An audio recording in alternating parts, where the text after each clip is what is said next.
Episode of Raising Private Money.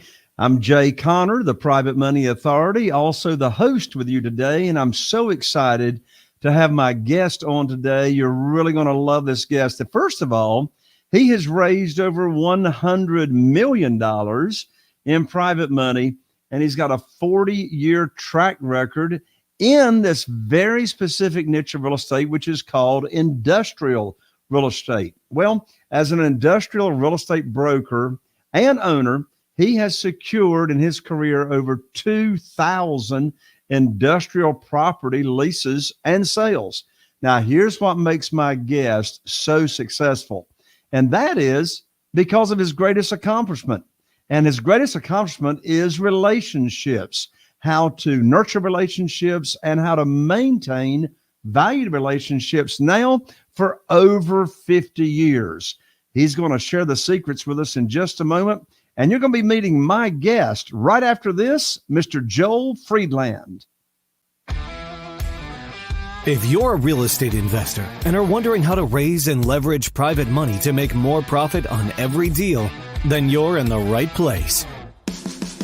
On Raising Private Money, we'll speak with new and seasoned investors to dissect their deals and extract the best tips and strategies to help you get the money, because the money comes first.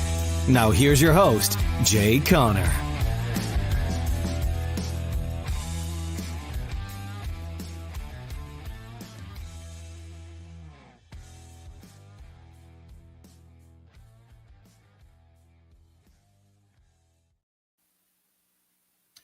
Well, I'll tell you, Joel, you might just be winning the prize on having raised more private money than anybody else I've had on the show. And I'm now into my 5th year of the podcast here. So again, welcome to the show, Joel. Wow, $100 million in private money. We can't wait to hear that story as to how you've gone about it. But first of all, what in the world is industrial real estate? Well, Jay, if you drive on the tollway in just about any city and you go away from town, you see these gigantic concrete industrial buildings. There's glass on either end, and that's where the offices are, and there's a line of truck docks. That is an industrial building, and it's occupied by companies that distribute products. Like Amazon and like Target and like Wayfair. That's called industrial real estate. That's what pension funds and insurance companies invest in. I'm in a little bit of a different niche. We are in what's called B and C industrial, which if you go to any town in any country, there's an industrial park. That's where products are manufactured or distributed. And I'm in the business of knocking on doors in industrial parks and asking the owners if they want to sell their building and lease it back. And that's a way for them to raise some money to help them run their business and give them some liquidity. And I've been able to do that about 90 times. I've been able to knock on doors. I don't do it myself. My son was with me, and I have other people who do it as well. So companies manufacture products in our buildings. They make all kinds of products, from safety products to the craziest one. There's a knife sharpener. They sharpen knives for restaurants and all kinds of services and all kinds of products in industrial buildings.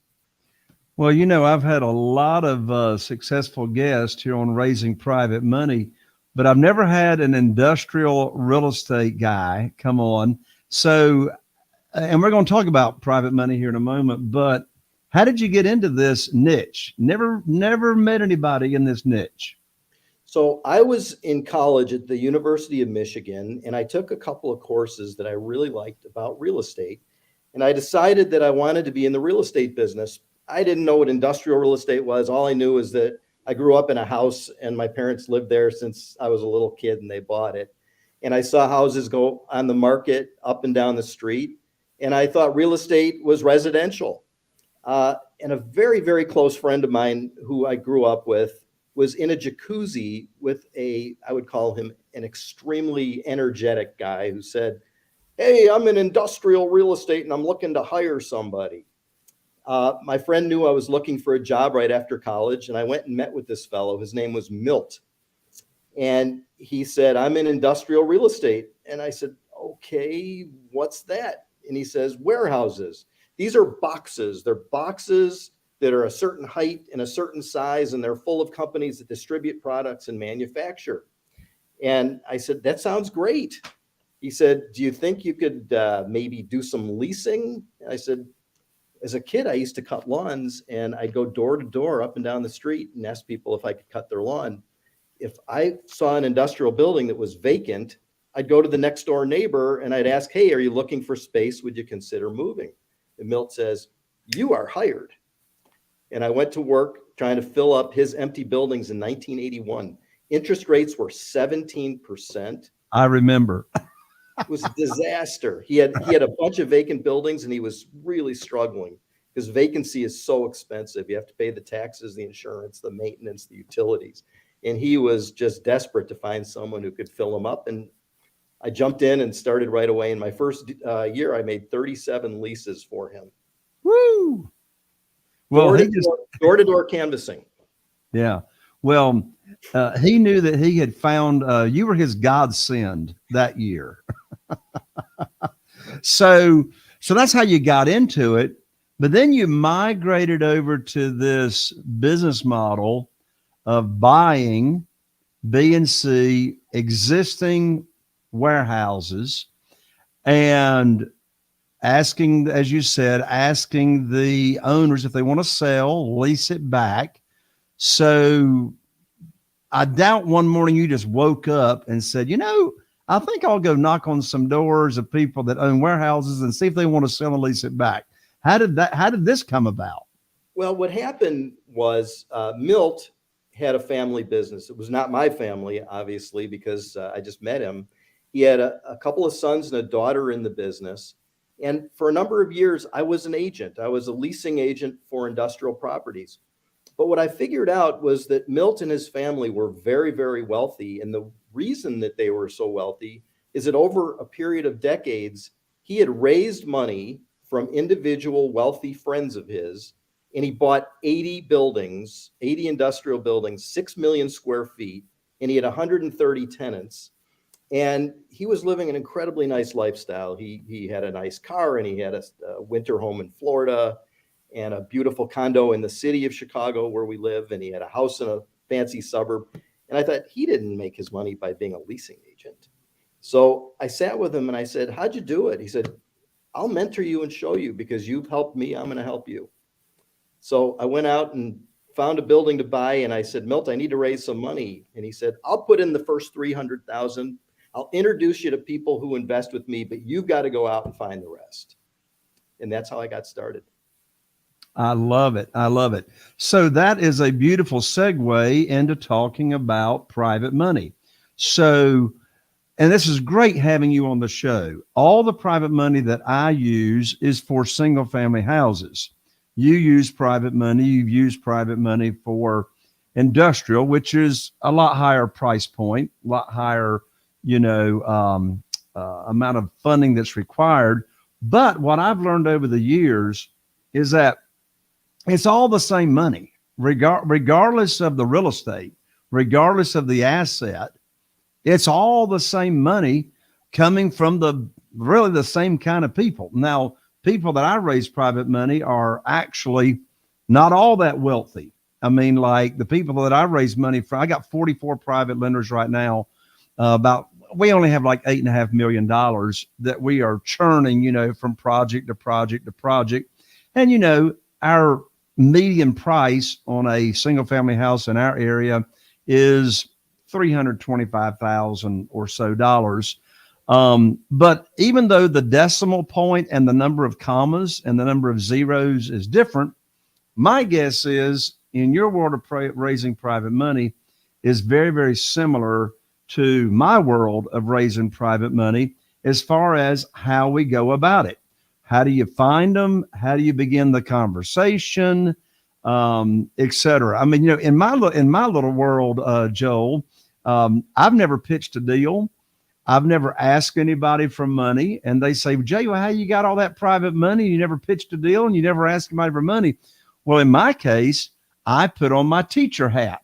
All 44 of our private lenders never even heard of private money, never even heard of private lending, never even heard of self-directed IRAs and how they can use their retirement funds to invest and have no penalty and at least earn money tax deferred. So I put on my teacher hat to teach potential private lenders by networking through my own network. And of course, my problem today is I got more money than I can use as far as, from the investors. So Joel, let me just open it up to you. Where do you find these people? How do you start conversations? If you could sort of like break it down in a step-by-step method of how in the world do you raise $100 million in private money? That's a great question. I've got a number of things that I've done. It's not just one thing in my case, but when I did my first deal with Milt Podolsky, which was the fellow that was my mentor, he had raised money from wealthy folks. And my first money was really because he was my mentor and he introduced me to people. I was able to raise a few dollars from each of those people. I had 5 investors that I went to that Milt just gave me their phone number. And he said, call these people, tell them you work for me. And then if they want to know if you're okay, I'll tell them that you are when they call me.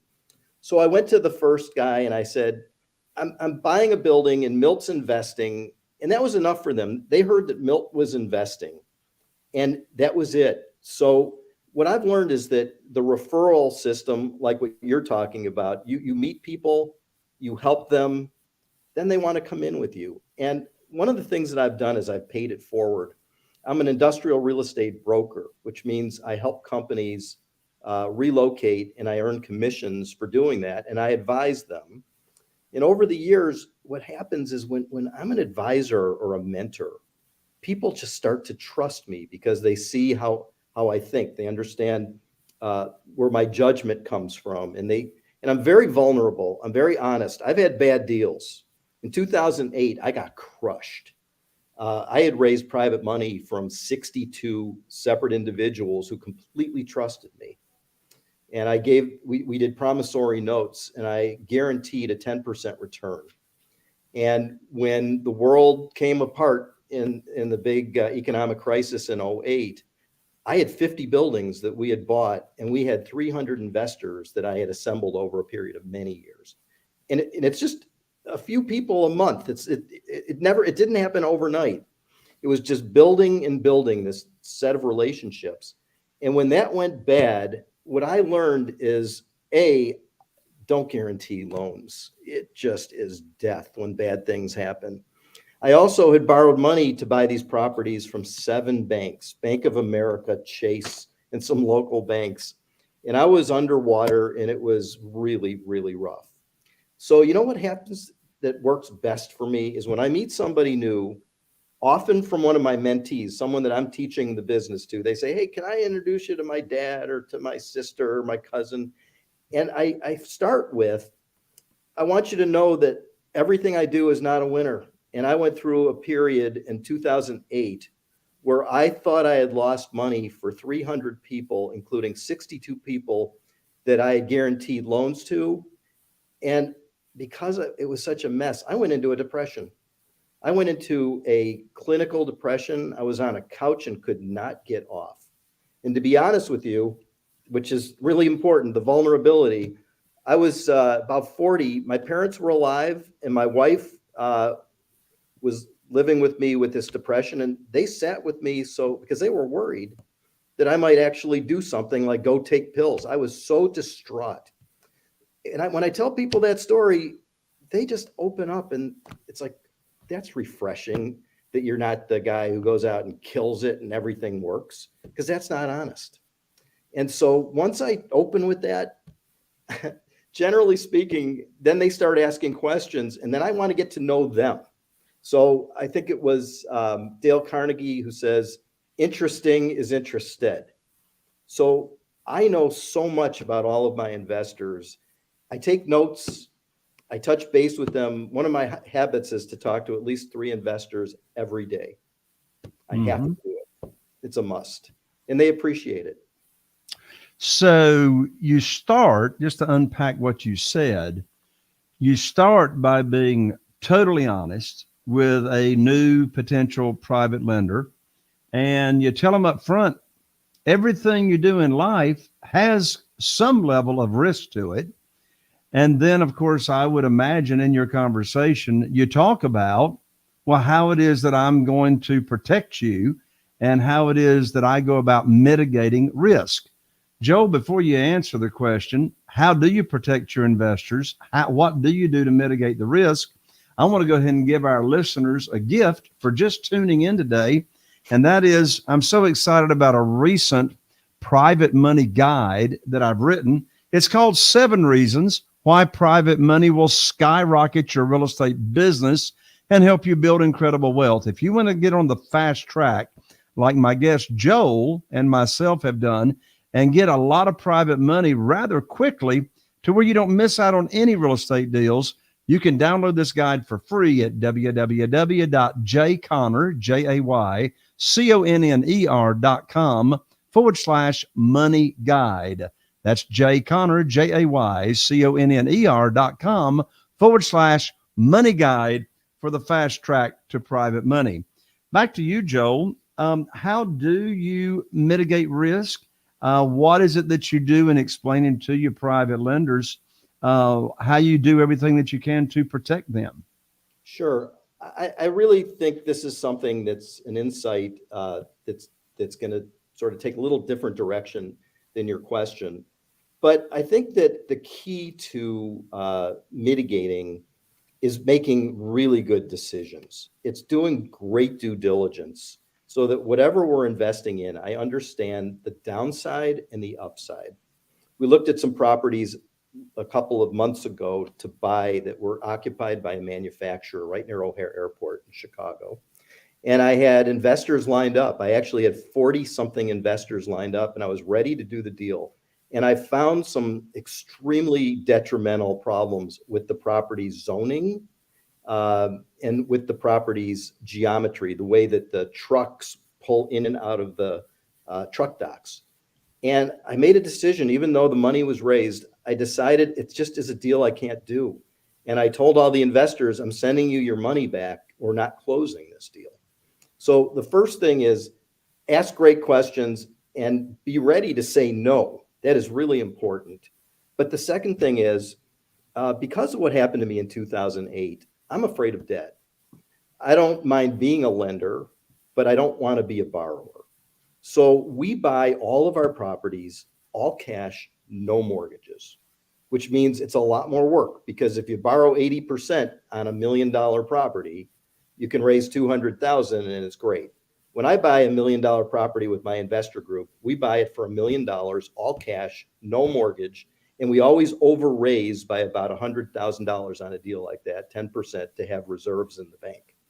So what I've learned is that this resonates really, really well with wealthy people, because they're not looking to make a killing. They're looking not to lose all this money that they've made. And so I'll tell you the greatest story of all. In 2007, before all that bad stuff happened, I went to meet with a local billionaire and his family, his wife and his 3 kids. And I was at their dining room table, and I was trying to get them to invest $1 million. And the first thing that this guy asked me was, tell me about your worst deal. And I said, we've never lost money on a deal. And he looked at me and he said, we can be social friends, but this meeting is over. We're not investing with you. Why don't you come back to me when you got some humility and when you've lost money, because you don't know how to lose money. And that was prophetic, because the following year was that bad year.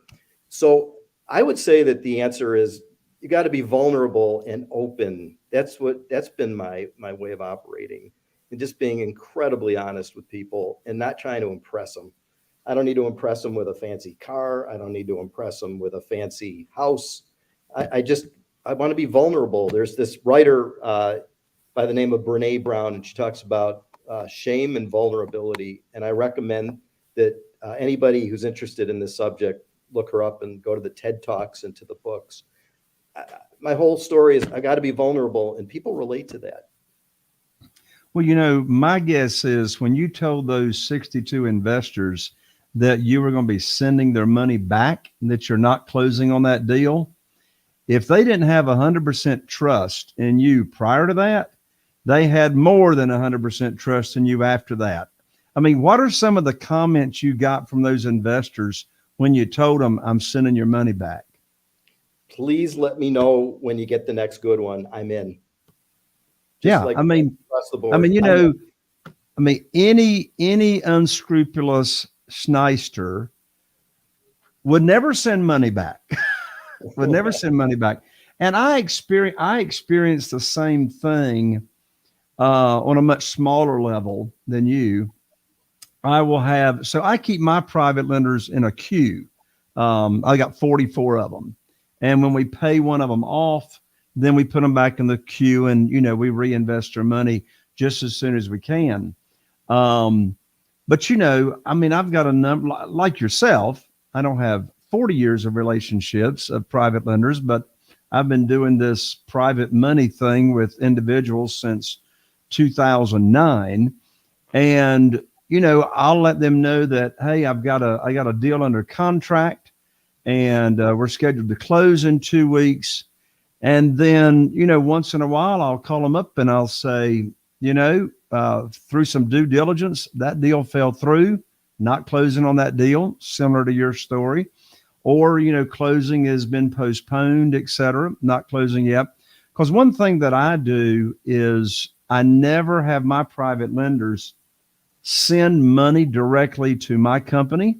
All the private money that we borrow is sent directly and wired to our real estate attorney's escrow account. And then after closing, funds are dispersed.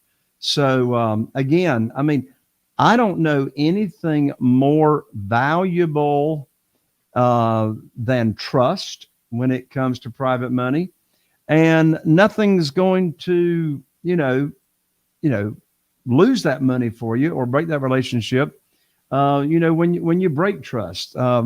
Tomorrow afternoon, I have a membership, Joel, called the Private Money Academy membership. I do live Zoom trainings with the membership twice a month. And our topic tomorrow is potential private lenders' fears and why you need to know what they are, and of course, private lenders' biggest fears, like you just said a moment ago, was how can I make sure I'm not going to lose this money? I've worked all my life. What's a big lesson or some big lessons that you learned from that 2008 global financial crisis? Is there anything that you do different today that maybe you did in 2008? You're not going to believe this one. Yes, there is. I am a strong believer that people who get successful in real estate become addicted to making deals. And someone will say, I'm a deal junkie. You don't want to be an anything junkie. That's bad. So I believe that there's a tremendous amount of gambling, which I consider to be impulsive behavior, making a decision to invest in something before you really understand it. And I have a system, it's called WAIT. It stands for two things. It stands for what am I thinking? And it stands for why am I talking? So it means wait, just don't jump into things. That's been the thing that's helped me the most. I have a very close friend who is actually a compulsive gambler, and he goes to Gamblers Anonymous. And he's shared with me a lot of their secrets. And I can tell you that I'm worried that my next deal might be a gamble, and I'll do anything to make sure that it's not gambling, that it's a safe play. What am I thinking? Why am I talking? I write in a journal. I write why I'm doing a deal. I put the pros and the cons, and I look at it after writing it all down, and I read it the next day to make sure I agree with myself, because I'm really talking to myself yesterday, and I want to make sure that I'm not making an impulsive decision. So that's pretty much my mainstay. Is I just am super careful. That's the key. Well, and you mentioned it a few minutes ago as well. One of the best ways to mitigate risk is don't do the deal unless it makes sense to do the deal. And you got to know, as the real estate entrepreneur, you got to know what makes a good deal. one thing that I practice and I have for years, and one thing that I coach my clients on that raise private money the way I do, and that is emotions never make the deal. Emotions are never a good barometer as to whether you should do a deal or not. There's only one thing, at least in my world, and you comment, there's only one thing that makes the decision as to whether you do a deal or not. And it's the math. The math makes the decision. How about you, Joel? Well, I have a fellow who has been an investor with me for 20 years. He's 95 years old. And he says, emotion is not how you make deals. He says, math is how you make deals. It's unbelievable that you just said that, because that's exactly what he says. That is incredible. He must watch you. or maybe I watch him and didn't even know it. So I'm also interested, Joel, in knowing, like, what's the long-term plan like when you're in a deal? Like, is there an exit strategy? I mean, are you in it like, forever? I'll tell you what's driving this question. Yeah. For example, single family houses.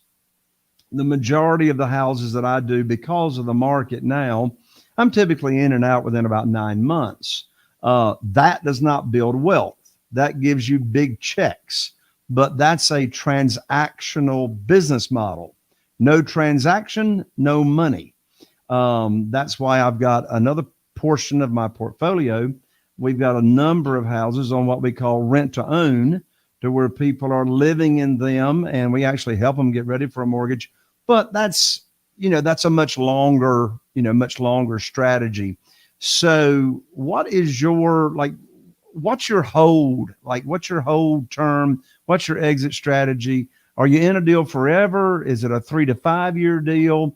Does it depend on the deal? You run with that any way you want to. It depends on the deal. I have a deal that I put together in 1989. And we have a tenant that's the most fantastic tenant. It's called Feed My Starving Children. It's a 20,000 square foot building in Aurora, Illinois. They have 7 locations. They raise $65 million a year.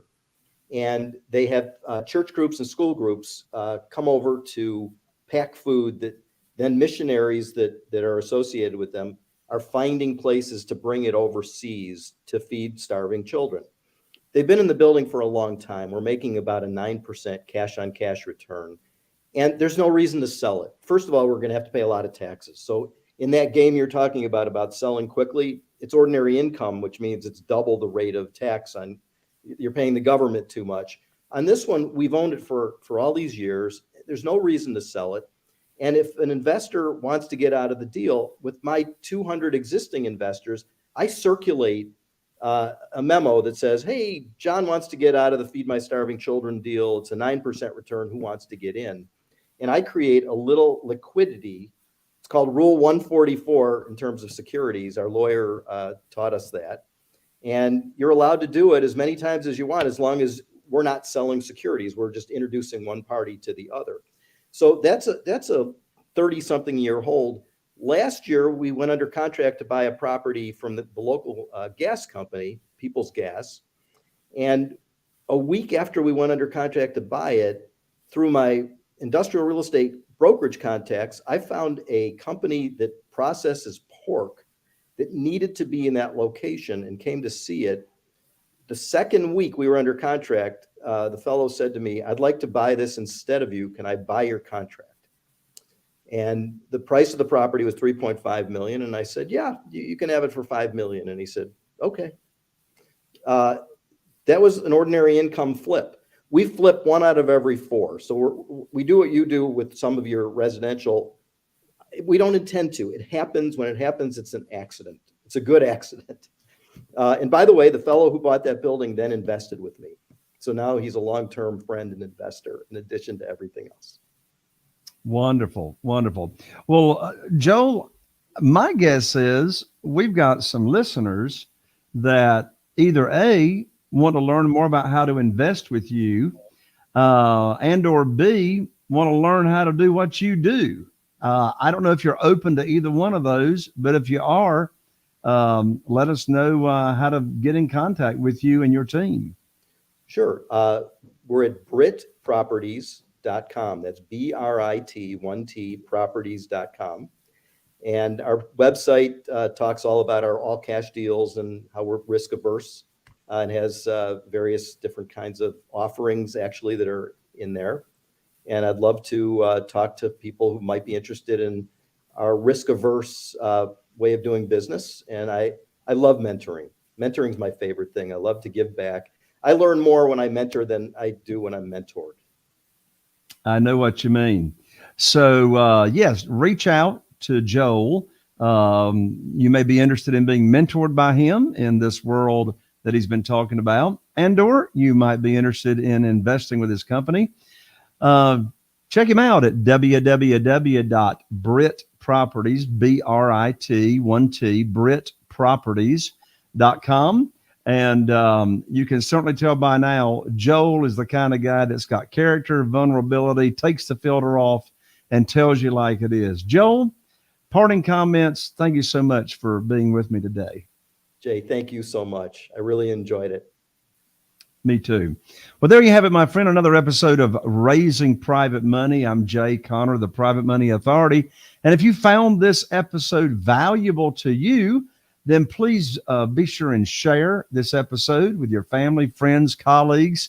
If you happen to be listening on iTunes, touch those three dots in the upper right-hand corner and hit follow so you don't miss out. If you happen to be watching and listening on YouTube, then be sure to tap that bell and subscribe so you don't miss out. Looking forward to seeing you on the next episode. I'm Jay Conner, wishing you all the best. Here's to taking you and your business to the next level. I'll see you right here on the next Raising Private Money. Are you feeling inspired by the knowledge you gained in this episode? Then head over to jconner.com/money guide. That's JCONNER.com/money guide, and download your free guide that shares 7 reasons why private money will skyrocket your real estate investing business right now. Again, that's jconner.com/money guide to get your free guide. We'll see you next time on Raising Private Money with Jay Conner.